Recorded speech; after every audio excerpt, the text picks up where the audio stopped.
어떻게 막을 수도 없는 거예요, 우리 힘으로는. 그렇죠? 이제 우리 본문의 말씀 잠깐 이제 묵상하려고 합니다. 우리가 지금 마태복음 25장 그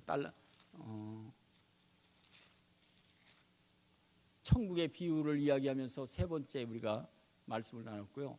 지혜로운 다섯 처냐, 미련한 다섯 처냐를 이야기하면서 세 번째 말씀드렸고, 오늘은 이제 두 번째 기록되어 있는 말씀, 이제 달란트 비유를 이야기하려고 그럽니다.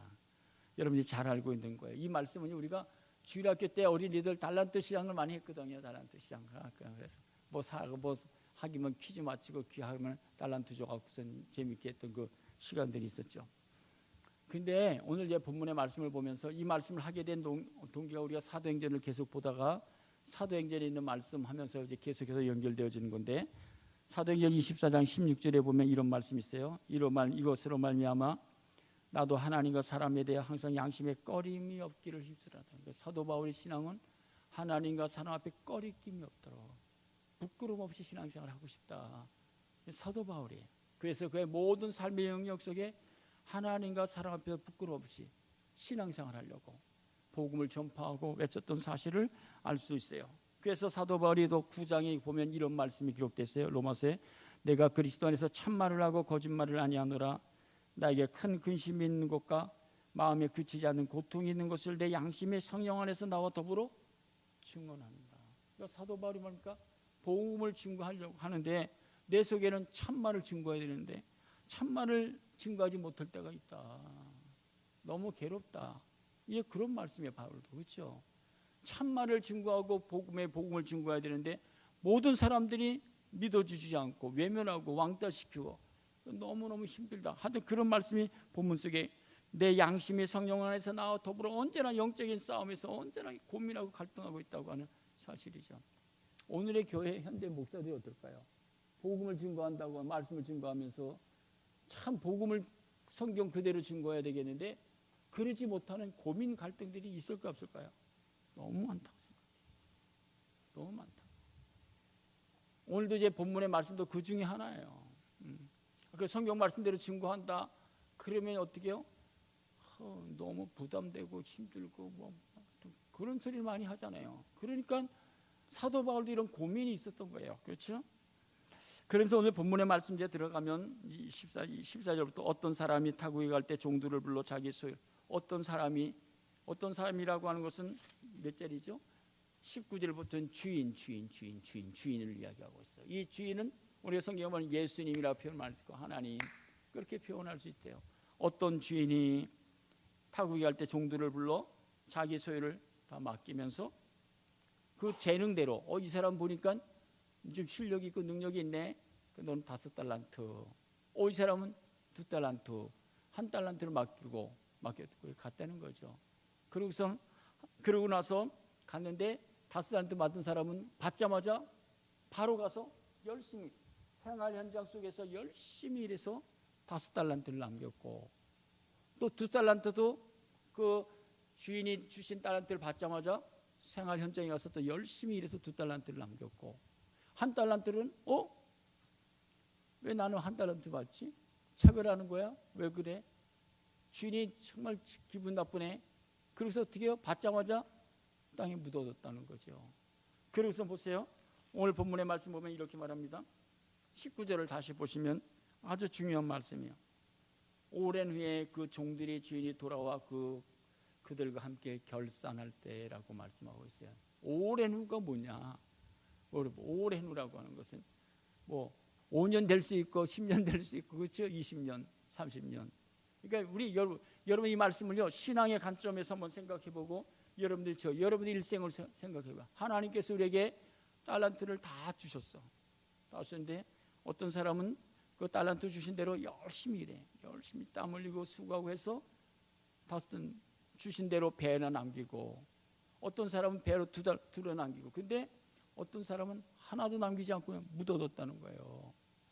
여러분 오랜 후가 뭘까요? 이렇게도 생각해 볼 수 있어요. 오랜 후라고 하나님께서 우리에게 다 달란트 구양 재능들 다 주셨는데 오래 지냈어. 10년이 지나고 20년, 30년, 40년, 50년이 지난 다음에 우리 생명이 마지막 때 주님 앞에 설 때 그래, 내가 너한테 달란트 다 줬는데 너가 내가 주신 달란트 한번 나하고 한번 계산해보자, 셈하자, 결산해보자, 그런 말씀이잖아요.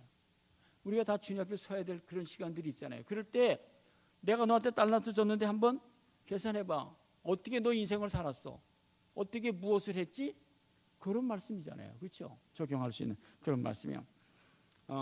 여러분, 오늘까지 살면서 30년 살고 40년 50년 살았는데 하나님이 주신 내 인생의 삶 속에서 내가 무엇을 남겨놓고 있는지, 또 무엇을 내놓을 수 있는지 한번 우리 자신이 한번 점검해 볼 필요가 있는 것이죠. 또 한 가지는 이런 거죠. 이 달란트가 성경에 뭘까? 달란트 재능인데 달란트가 뭐냐? 달란트는 선물이거든요. 그런데 성경에 보면 선물에 대해서 몇 가지를 이야기하고 있어요. 에베소서 2장 8절에 보면 이렇게 말합니다. 너희는 그 은혜에 의하여 믿음으로 말미암아 구원을 받았으니 이것이 너에게서 난 것이 아니에요, 하나님의 선물이다. 여러분, 구원은 하나님의 선물이에요. 믿습니까? 하나님의 은혜로 얻어진 것, 우리의 행위나 무엇을 얻어진 것이 아니라 구원받는 것 자체가 하나님의 선물인 줄 믿습니다. 이게 하나님의 축복이에요. 이게 놀라운 사실이에요. 우리 구원은 하나님의 선물이다라고 하는 사실을 우리들에게 말씀해 주고 있습니다. 그리고 여기네요. 구원은 하나님의 선물이고요. 또 한 가지 선물이 뭐냐? 사도행전 2장에 보면 이렇게 말씀하고 있어요. 베드로가 이르되 너희가 회개하여 각각 예수 그리스도의 이름으로 세례를 받고 죄 사함을 받아라. 그리하면 성령의 선물을 받으리. 하나님께서 우리 성령을 주신 것도 하나님의 선물이에요. 믿습니까? 우리 행위나 노력으로 얻어지는 거 아니에요. 그렇죠? 하나님이 전적인 은혜로 값없이 주시는 구원, 값없이 주시는 성령의 사람이 되는 것이다 라고 하는 사실이죠. 또 뭐가 선물일까요? 여러분, 우리에게 주신 삶이 하나님의 선물이에요. 여러분이 10년을 살고 20년 오늘까지 살아온 것들이 하나님의 선물이에요. 믿습니까? 전도서 3장 13절에 보면 이렇게 말합니다. 사람마다 먹고 마시는 것과 수고함으로 낙을 드리는 그것이 하나님의 선물인 줄. 여러분, 오늘까지 내가 살고 건강하게 살고 직장생활하고 가정생활하고 그것이 다 하나님의 선물이라는 거 믿습니까? 하나님의 선물이에요. 밑에서 5장에 보면 이렇게 말씀하고 있어요. 5장 19절에 어떤 사람에게든지 하나님의 재물과 부요를 그에게 주사 능히 누리게 하시며 제목을 받아 수고함으로 즐거게 하시는 것이 하나님의 선물이에요. 여러분, 열심히 일하고 땀 흘리고 수고하고 공부하고 직장생활하고 사업하는 것들이 다 하나님의 선물이에요. 믿습니까? 내가 할 수 있는 게 있을 것 같아요? 지금은 그냥 모르는 거예요. 여러분이 인생을 조금 지나고 보고 또 인생 연약한 이런 가정에 들어가서 보면 내가 할 수 있는 게 아무것도 없다. 우리가 질병 하나만 걸리도 내가 할 수 있는 게 있을까요? 없어요. 아무것도 없어요. 보이지 않는 균만 들어오도요 그냥 누워서 아무것도 못해. 내가 호흡하고 생활하는 모든 것이 하나님의 선물이에요.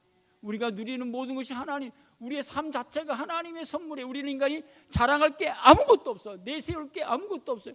하나님의 은혜로 살아가는 것이 하나님의 선물로 이렇게 살아갈 수 있는 거예요. 그러니까 우리는 감사밖에 없다라고 하는 사실이죠.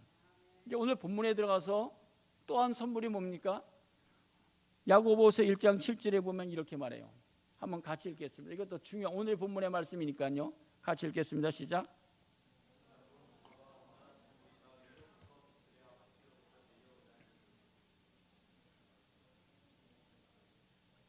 온갖 좋은 은사와 온전한 선물이 다 위로부터 빛들이 아버지께로부터 내려오나니 그는 변함도 없으시고 회전하는 그림자도 없으시니라. 여러분이 잘하는 게 뭐 있어요? 잘하는 거 음악, 체육, 미술, 예능, 또 공부, 또 여러분이 할 수 있는 모든 것들, 여러분들이 할 수 있는 모든 재능이 뭡니까? 하나님의 선물이에요. 믿습니까? 뭘 잘하세요? 그 모든 것이 온갖 모든 것이 위로부터 하나님으로부터 내려오는 거예요.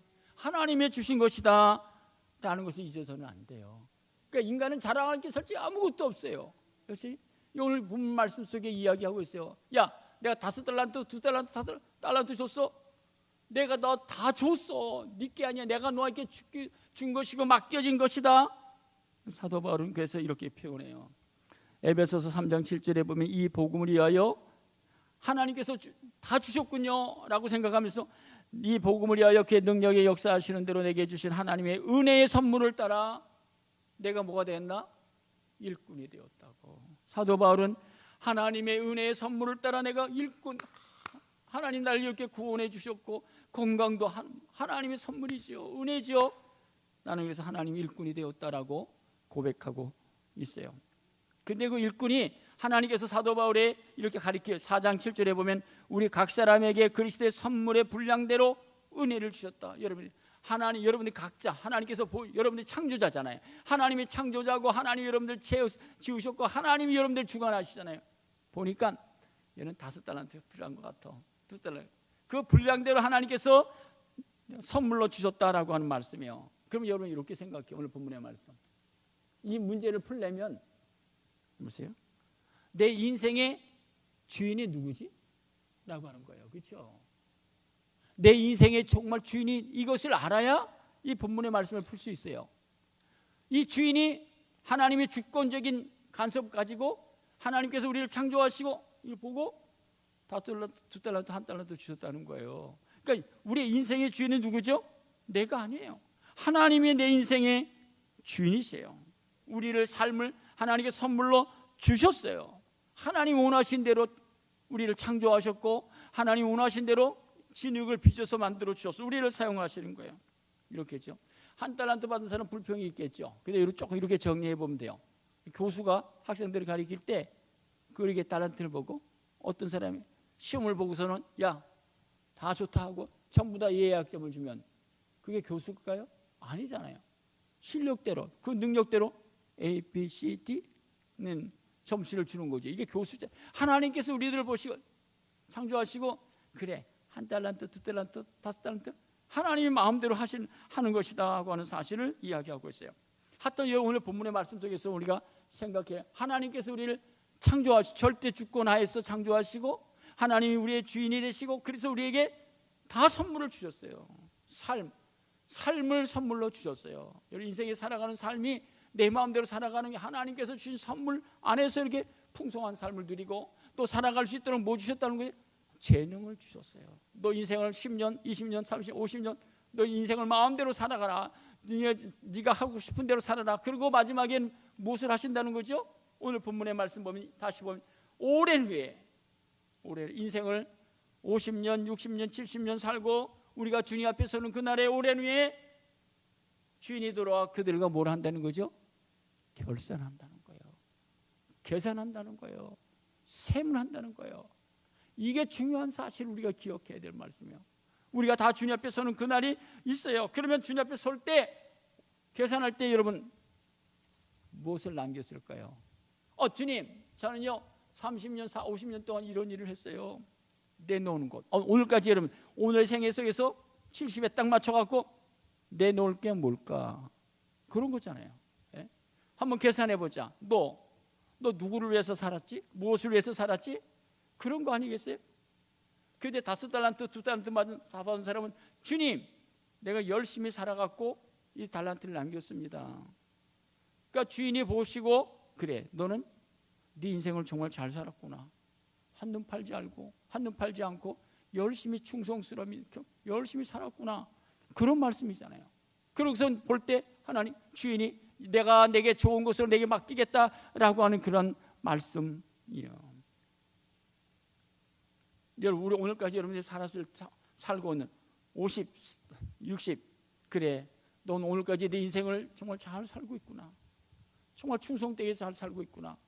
허튼 일 하지 않고 한눈 팔지 않고 오늘까지 믿음으로 잘 걸어왔구나라고 그렇게 말할 수 있다면 정말 멋있는 거죠. 제가요 목사 안수 받은 지가 몇 년이 됐나 그러죠? 거요? 한 40년이 돼가요. 이제 은퇴를 하면서. 그럼 제가 이렇게 보잖아요. 하나님, 내가 하나님 앞에 내놓을 게 뭐죠? 하나님 내가 내놓을 게 뭐? 그 마음이 제가 이렇게 저도 여러분 제 인생을 대해서 계산하잖아요. 하나님 앞에 내놓을 게 뭘까? 그런 거잖아요. 그래서 2달란트, 5달란트는 그래 내 충성이 너는 인생을 정말 잘 살았구나. 내 즐거움에 나와 함께 동참하자 라는 것이 본문의 말씀이잖아요. 그러면서 보세요. 네가 적은 일에 충성하였으니 내가 네가 가지고 있는 것에 또 플러스 곱빼기로 내 더 주겠다라는 것이잖아요. 오늘 본문의 말씀에서 충성이라는 게 뭘까요? 인생에 대해서 충성이라는 게 뭘까요? 한번 생각해 보시세요. 목사로서 내 인생에 충성해야 될 게 뭐죠? 여러분들의 생에 하나님이 주신 선물, 기회를 가지고 어떻게 충성하고 있는지라고 하는 사실이죠. 여러분들 충성이라는 것은요 이런 거예요. 대표적으로요 노아를 보면 알 수 있어요. 노아가 하나님께서 노아를 부르고 야 노아야 너 여기다 방주를 줘. 산꼭대기에 멍청이 같지. 어떻게 산꼭대기 지어? 말을 안 되게 힘들게 지어 라고 해서 노아가 120년 동안 방주를 지어. 여러분 10년 아니라 얼마나 오랜 세월이에요. 다 지었어. 사람들 보기에는 멍청이라고 그랬을 거예요. 그렇죠? 그런데 충성이라는 것은요 누가 아무도 알아주지 않고 인정하지 않더라도 그 하나님 말씀 붙잡고 그냥 왕체상에서 왕따 당하면서도 그 일을 하는 거예요. 하나님 앞에서 하나님께 최선을 다하면서 일하는 것, 그게 충성이에요. 직장에서도 마찬가지. 일터에서도 누가 알지 못하고 뭐 알아주지 않더라도 이건 하나님께서 내게 주신 선물이구나, 하나님 주신 일터구나 라고 생각해서 하나님을 의식하면서 감당할 때 충성할 수 있어요. 근데 사람이 누구다 그러면 그게 어려워지는 거예요. 힘들어지는 것이다고 하는 말씀이에요. 충성이 또 여러 가지 충성이 있잖아요. 우리 삶 속에서 재능의 충성, 나의 행동의 충성, 시간의 충성, 모든 것을 다 충성하는 거예요. 그렇죠? 그럴 때 우리가 부끄러움지 않는 거죠. 성경에 보면 이런 말씀이 있어요. 요한계시록 2장 10절에 보면 내가 죽도록 충성하라. 그리하면 내가 생명의 간을 내게 주시리라고 말씀하고 있어요. 오늘 본문 속에서 말씀하려고 하는 것은 저는요, 우리가 신앙의 사람들이잖아요. 우리가 구원받은 하나님의 사람으로서 우리의 신앙의 충성을 어떤 걸 해야 되는지 그걸 이야기하고 싶어서 그래요. 우리가 회사에서는 회사에 열심히 충성해야 되잖아요. 그렇죠? 그 주인, 리더들이, 오너들이 우리에게 요구하는 것들이 있잖아요. 열심히 충성하는 거잖아요. 그러나 신앙의 사람으로서 하나님의 사람으로서 하나님이 요구하시는 우리의 충성이 뭘까? 그런 말씀을 좀 이야기하고 싶어요. 그런데 하다 공통점은 뭐냐면 아브라함, 이삭, 야곱들, 또 모세들, 여호수아들, 느헤미야들 그것들을 다 읽어보면 꼬리부채 이 사람들 다 충성했다는 거예요. 하나님 앞에서 다 충성했다는 거예요. 근데 조금 더 구체적으로 여러분 보세요. 내가 하나님 앞에서 충성해야 될 적극적인 것, 그것이 뭘까? 헬게더니 첫 번째는요, 우리 그리스도인들은요 살면서요 뭘로 충성해야 되냐? 믿음으로 충성하는 거예요. 믿습니까? 믿음으로 삶을 배우라는 거예요. 히브리서 11장 이 사람 믿음이 없이는 하나님을 기쁘시게 못한다고 그렇게 말씀하면서 하나님께 나아가는 자는 반드시 그가 계신 것과 그가 자기를 찾는 이에게 상 주심을 믿어야 된다고 했죠. 우리의 삶의 가장 근본적인 뭐죠? 살면서 믿음으로 충성하는 거예요. 의인은 믿음으로 말미암아 산다고 그랬어요. 다니엘이 있잖아요. 정말 바벨론으로 포로가 와서 총리까지 됐잖아요. 그러니까 그를 어떻게 해요? 죽이려고 밑에 있는 사람이 모함하고 괴롭히잖아요. 그럼에도 불구하고 그가 어떻게 믿음을 지키잖아요. 다니엘서 6장 23절에 보면 이렇게 말합니다. 왕이 심히 기뻐서 명하여 다니엘을 구해서 올리라 하며 그들이 다니엘을 굴에서 올린즉 그의 몸에 조금도 상하지 아니하니 이는 그가 자기 하나님을 믿음이로다. 여러분, 신앙에는요 내가 충성해야 될 가장 근본이 뭡니까? 믿음으로 충성하는 거예요. 사도 바울이 뭐라고 표현하고 있죠? 디모데 후서 4장 7절에 보면 내가 선한 싸움을 다 싸우고 나의 달려갈 길을 마치고 무엇을 지켰으니? 믿음을 지켰으니. 신앙이 뭐죠? 믿음을 지키는 거예요. 믿음으로 걸어가는 거예요. 믿음으로 말하는 거예요. 믿음으로 행하는 거예요. 믿음으로 행한다는 게 뭡니까? 말씀대로 살아가는 거예요. 말씀대로 살아가는 게 힘들잖아요. 어렵잖아요. 그렇죠? 손해봤고 정말 그렇죠. 그러나 신앙의 사람들은 다요, 히브리서 11장에 주시는 모든 믿음의 사람들은 믿음으로 아브라함, 믿음으로 이삭은, 믿음으로 노아는, 믿음으로 누구는 다 믿음으로 걸어가. 그런데 믿음으로 걸어가는 것이 전부 다 그들이 육신적으로 좋았나? 아니, 다 힘들어. 다 고난, 좁은 길 힘들어. 그러나 마지막에 38절 이런 사람은 세상에 감당하지 못했느니라고 말씀해 주고 있어요. 신앙의 사람들이 우리가 이 시장 속에서 우리가 해야 될 그런 우리 주신 달란트를 가지고 우리가 행해야 될 가장 첫 번째는 믿음으로 행하는 거예요. 믿음으로 걸어가는 거예요. 왜냐? 믿음 로마서 14장 23절에 보면 믿음으로 하지 않는 모든 것이 뭐라고 그러냐면 죄라고 했어요. 여러분 너무 중요한 거예요. 우리가 삶의 직장 또 우리 가정 일터 오늘도 우리가 우리 오늘 이제 식사한 우리 정진원 권사님 우리 목장 예훈이도 오늘도 아버지 길이라서 거기 갔고 조현주 집사님만 이렇게 헌신하시는데 좀 힘들잖아요. 그렇죠? 할 때 뭐예요? 믿음으로 하는 거예요. 꼭 기억하세요. 신앙생활의 모든 일들은 믿음으로 하지 않는 것들이 죄라는 거예요. 그러니까 우리가 뭘로 해야죠? 믿음을 가지고 충성하는 거예요. 믿음 때문에 신앙을 지키는 거예요. 지난주에 우리 동기 목사님이 인도에서 선교사 하면서요, 인도가 지금 난리 났다고. 작년 5월 달부터 6월 달까지 인도에서요 힌두교인들이요 믿는 사람들을 기독교인들을 숙청하고 잡아 죽인, 그래서 순교자가 186명 순교자. 교회가 전소됐어. 교회가 불질르고 도망간 거 밤에 360개. 또 기독교 마을이 200개가 불타버리고, 성도들 예수 믿는 성도들이 집이 7,000채가 불타버리고, 성도들이 차량이 856대가 전소됐대. 믿는다는 것 때문에. 얼마나 손해요. 여러분 인도에서 1년 동안 있어진 거예요. 그거 힌두교인데. 그러니까 여러분 보세요. 믿는다는 게 쉬운 게 아니에요, 여러분. 그렇죠? 우리가 정말 충성해야 될 게 뭡니까? 믿음을 지키는 거예요. 믿음을 가지고 믿음을 지킨다는 게 충성이에요. 믿습니까? 꼭 잊지 마세요. 너무 중요한 말씀이에요. 두 번째 충성해야 될 게 뭘까요? 그리스도인으로서 예배에 충성해야 돼요. 예배에 충성하는 거예요. 그렇죠? 창세기 4장에 보면 여러분 가인과 아벨이 열심히 농사하고 양짓고, 그런데 때가 되어서 이제 하나님께 드릴 때 하나님께서 가인의 제사는 받지 아니하고 아벨의 제사는 받았다는 거예요. 레위기에 보면 번제, 한목제, 소제, 무슨 제 5개가 다 나오는데 거기에 나타난 거 보면 하나님께서 연락하셨다라고 말씀하고 있어요. 우리들이 예배가 가장 중요한 게 뭡니까? 하나님이 연락하셔야 돼. 그러지 않으세요? 하나님이 기뻐하셔야 된다는 거예요. 그래서 요한복음 4장에 수가성 여인과 대화하면서 예수님께서 하시는 말씀이 이런 겁니다.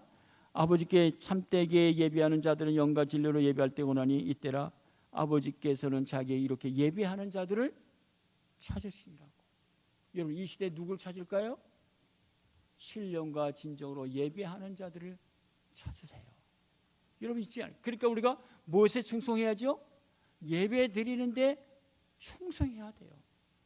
예배 드릴 때 마음대로 눕고 시원하고 편하게 그런 게 아니에요. 예배는요 정말 성경에 기록되는 대로 예배를 드려야 돼. 그게 하나님이 기뻐하시는 거예요. 예배에 충성하는 거예요. 우리가 이렇게 좋아지면서요 예배에 충성하지 못한 부분들을 너무나 많이 발견할 수 있어요. 예배를 생명같이 여겼는데 지금은 그런 것들이 다 무너지고 있다라고 하는 사실이죠. 또 한 가지 우리가 성도로서 충성해야 될 게 또 뭐냐면 뭘까요? 믿음으로 충성해. 믿음의 삶을 충성해. 믿음으로 충성. 두 번째는 예배에 충성하고, 세 번째는 뭡니까? 기도에 충성해야 돼요. 기도하는 것은 하나님과 호흡하고 대화하는 거잖아요. 여러분 우리 아까도 얘기했지만 다니엘이 여러분들이 충렬에서 올라가니까 밑에 있는 사람들이 아주 조소하고 모아해서 그를 사자굴 속에 집에 들어갔잖아요. 그렇잖아요. 그러려고 하잖아요. 근데도 다니엘서 6장 10절에 보면 이런 말씀을 하고 있죠. 다니엘서 6장 10절. 다니엘이 이 조서에 왕이 도장에 찍힌 것을 알고도 자기 집에 돌아가서는 윗방에 올라가 예루살렘으로 향한 창문을 열고 전에 하던 대로 하루 3번씩 무릎을 꿇고 기도하며 그의 하나님께 감사하며 기도했다는 거예요.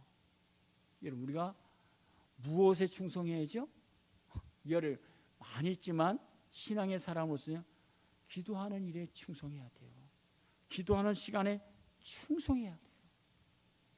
내가 이거 기도하면 반드시 잡혀가서 사자굴 속에 들어가는 거 알면서도 다니엘은요 굴하지 않고 기도했다는 거예요. 기도에 충성하는 것, 여러분 기도하는 게 쉬워요? 어렵잖아요. 새벽 기도도 있고, 이게 일주일에 한 번씩 새벽 기도 나오세요. 기도에 충성하는 거예요. 수요 예배 오전이든지 오후에 나오세요. 기도에 충성하는 거예요. 금요기도 나오는 거예요. 왜냐하면 중요한 거예요. 내가 기도하지 않으면 하나님의 사람으로서 충성된 삶을 살아갈 수 없어요. 그러지 않고 기도하지 않으면 하긴 하지만 형식적으로 하게 돼. 형식적으로. 예배도 형식적이어야 돼. 기도하게 되면 예배가 살아있게 되고 정성을 다 드리게 되고, 그래서 믿음으로 걸어갈 수 있는 삶이라고 하는 사실을 잊어서는 안 돼요. 기도 안 하고 내가 무엇을 한다? 나는 하는 것 같지만 살아있지 못한 거예요. 베드로전서 4장 7절에 보면 베드로가 만물이 가까웠으니 너는 정신을 차리고 기도하라고. 할렐루야. 정신을 차리고 기도하라고 라고 말씀하고 있죠. 우리가 다 교회 안에서는 다 신앙의 사람이잖아요. 근데 내 속에 살아있는 게 없는 거예요. 왜 그러죠? 기도하지 않기 때문에, 기도에 충성하지 않기 때문에. 또 한 가지 우리가 충성해야 될 게 뭘까요? 적용해 보세요. 내 신앙생활이 정말 주님 내가 이렇게 살았습니다 라고 할 수 있는 그런 자신감이 있으려면 이런데 우리가 믿음에 충성해야 되고, 어떻게 예배에 충성하고 기도에 충성하고, 또 한 가지 말씀에 충성해야 돼요. 여러분이 하루에 큐티인 꼭 하세요. 그리고 하루에 성경 한 장이라도 2장이라도 읽으세요. 여기에 있는 것 암송하세요. 그러면 여러분들이 하나님 말씀으로 살아갈 수 있어요. 왜 그럴까요? 히브리서 4장 12절 이렇게 말씀하고 있어요. 한번 읽어보겠습니다. 히브리서 4장 15절 같이 읽겠습니다. 시작.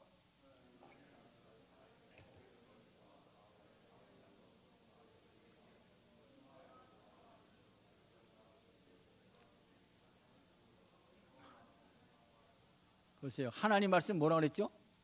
살아있어요. 믿습니까? 살아있는 말씀을 내가 어떻게 해야죠?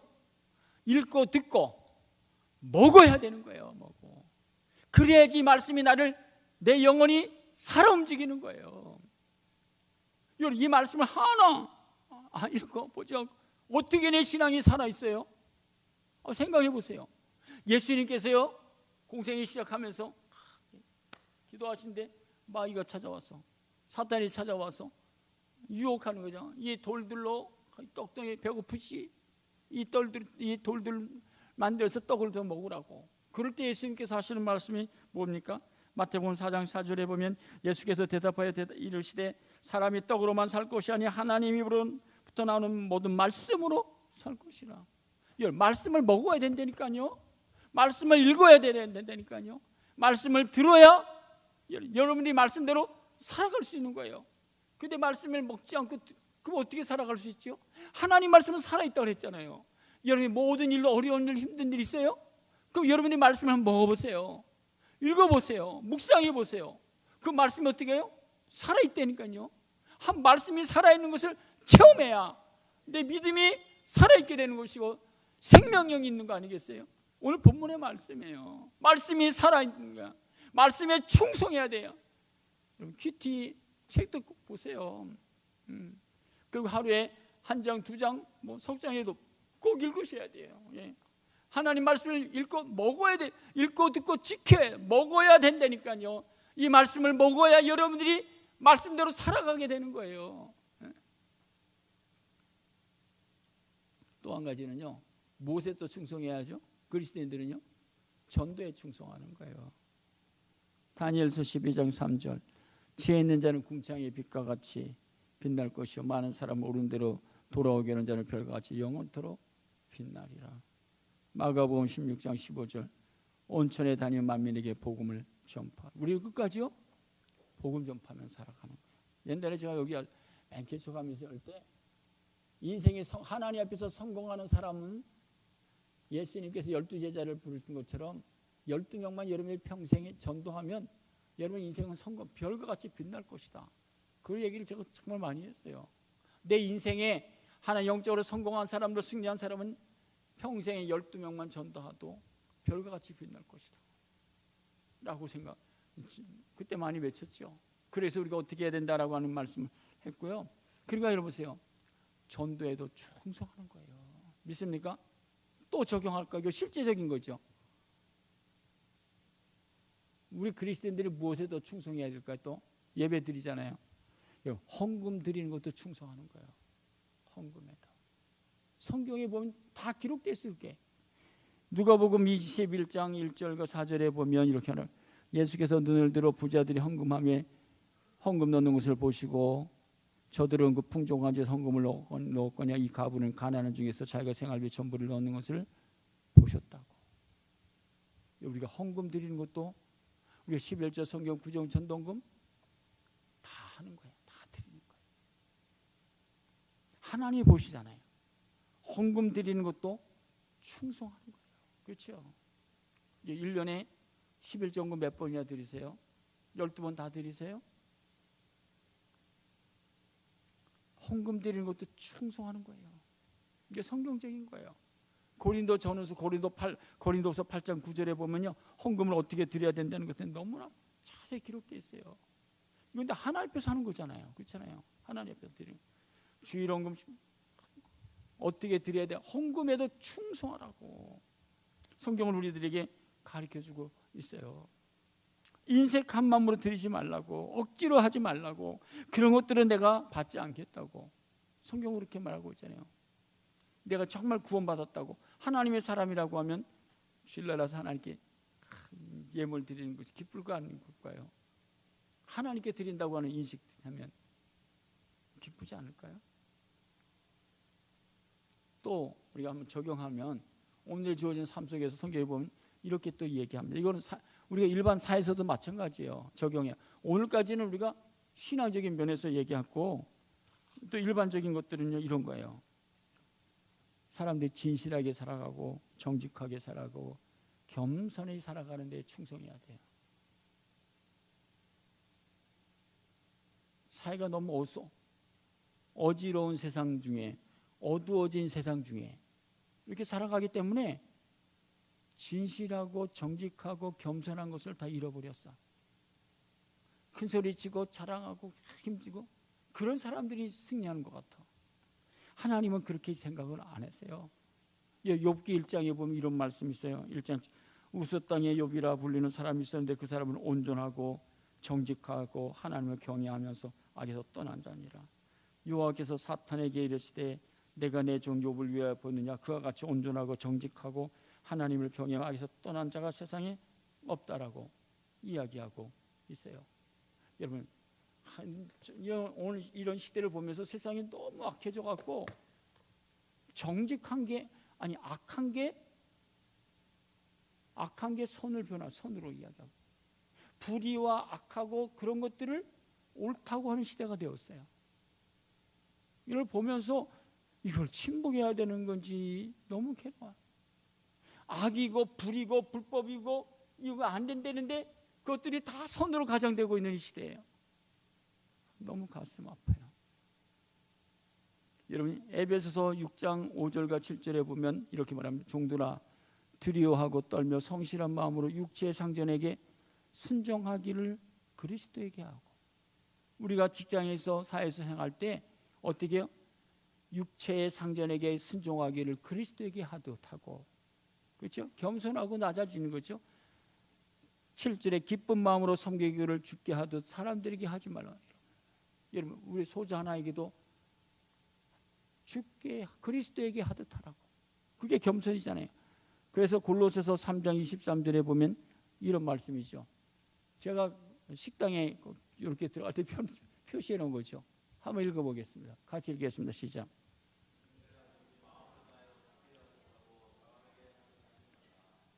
그러니까 우리가 무슨 일을 할 때든지 우리가 어떻게 해요? 마음을 다하여 죽게 하듯 하고 어린 소자에게 누구에게 주님께 하듯 하고 그렇게 섬기는 거예요. 그게 진실되게 정직하게 겸손하게 살아가는 것이다 라고 하는 사실을 이야기하고 있습니다. 그래서 우리 그리스도의 삶은요, 충성이라고 하는 것은 변함없이 하는 거예요. 그렇죠? 그래서 에베소서 6장 마지막 절에 보면 우리 주 예수 그리스도를 변함없이 사랑하는 자에게 은혜가 있다고. 변함없이 우리가 충성하는 거예요. 변함없이 믿음의 길을 걸어가고 변함없이 예배의 길에 예배에 충성하고 변함없이 기도, 말씀 이런 생활에 변함없이 그냥 그 길을 오늘도 내일도 모레도 나는 이 길을 걸어가는 거예요. 주님 앞에 서는 그날 주님이 돌아와서 계산할 그 순간까지 그렇게 살아가는 거예요. 그것이 신앙의 삶이에요. 그래서 나의 사명을 완수하는 것이 충성 아니에요? 나의 사명을 다 완수하는 거예요. 내가 하나님께서 내게 맡겨주신 일을 다 감당하는 것, 이게 주시는 말씀이에요. 한 달란트 맡은 사람은 주신 달란트를 묻어뒀으니까 와서 세모자니까 하는 얘기가 주인은요 굳은 사람이라고 심지 않은 데서 거두고 해치지 않은 데서 모으는 줄을 내가. 그러니까 여보세요, 신앙에는요 언제나 여러분 적극적이고 긍정적이고 감사해야 돼요. 그런데 신앙에도 불평, 원망 뭐 이런 거 들어가면 어떻게 해요? 충성할 수가 없어요. 원망, 불평, 따지 이러면 충성할 수가 없어요. 이 한 달란트는요 이렇게 불평, 원망으로 가득 차 있는 것들을 볼 수 있죠. 여러분이 생각해요. 아까 우리가 북한에 있는 대사들이 지금 막 나가서 지금 외국에서 10명이나 지금 귀순하고 이제 탈북하고 있잖아요. 그런데 북한에 있는 사람들은요 김정은에게 어떻게 해요? 야, 저 충성하는 거 보면 사람이 아닌 것 같아. 박수 치는 거 하나도 어떻게 해요? 광적이잖아. 이러잖아요. 그렇죠? 그렇게 충성해.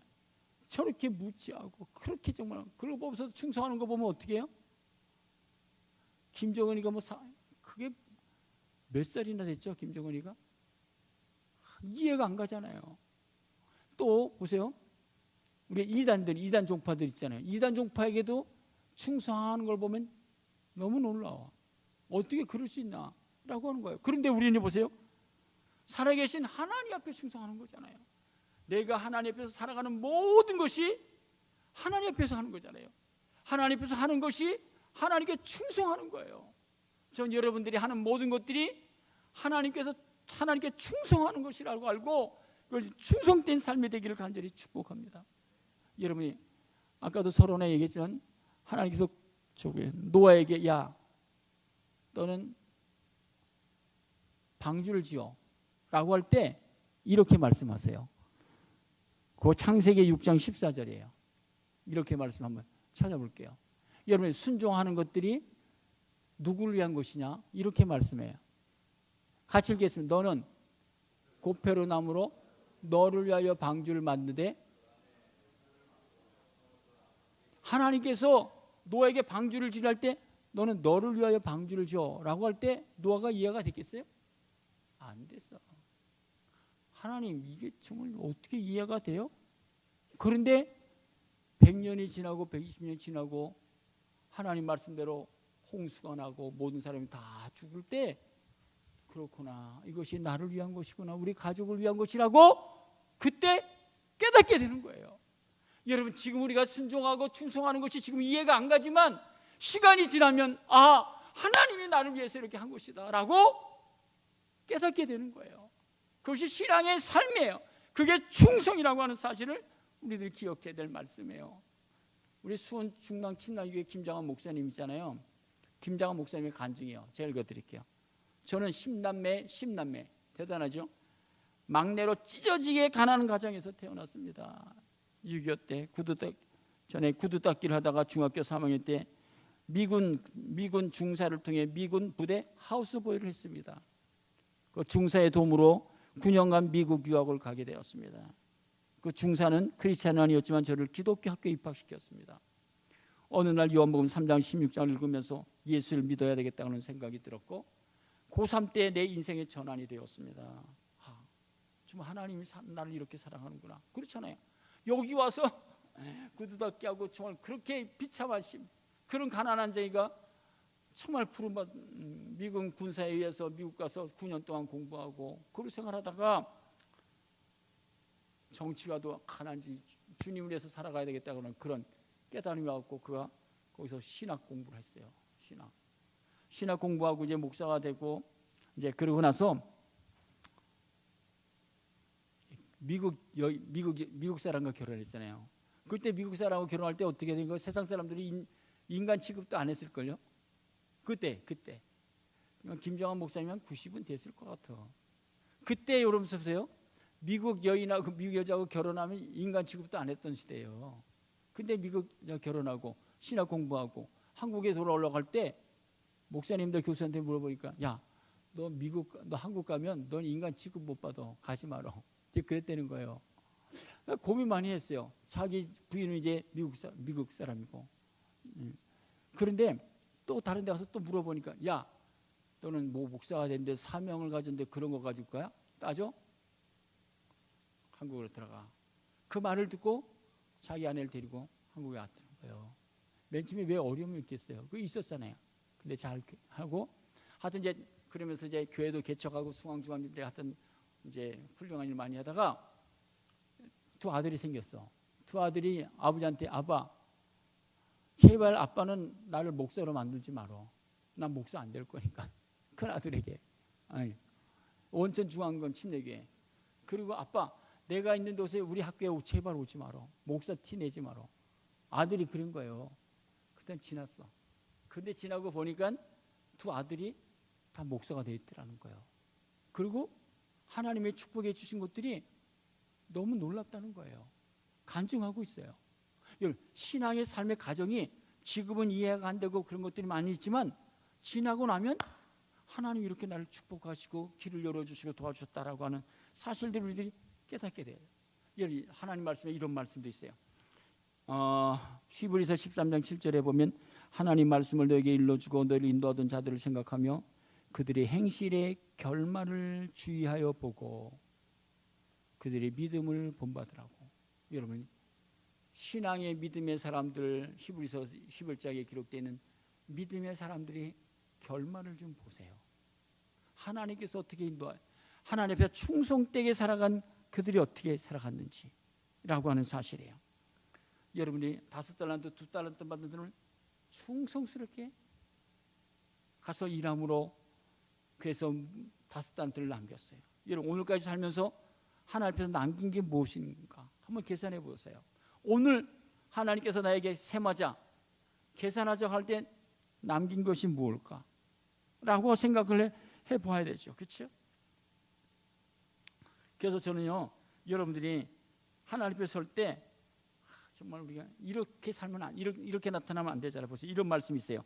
히브리서 4장 13절에 보면 이런 말씀이 있어요. 여러분과 저도 여러분들 다 하나님 앞에 서야 될 것이잖아요. 그렇죠? 여러분 보세요. 같이 읽겠습니다. 히브리서 4장 13절.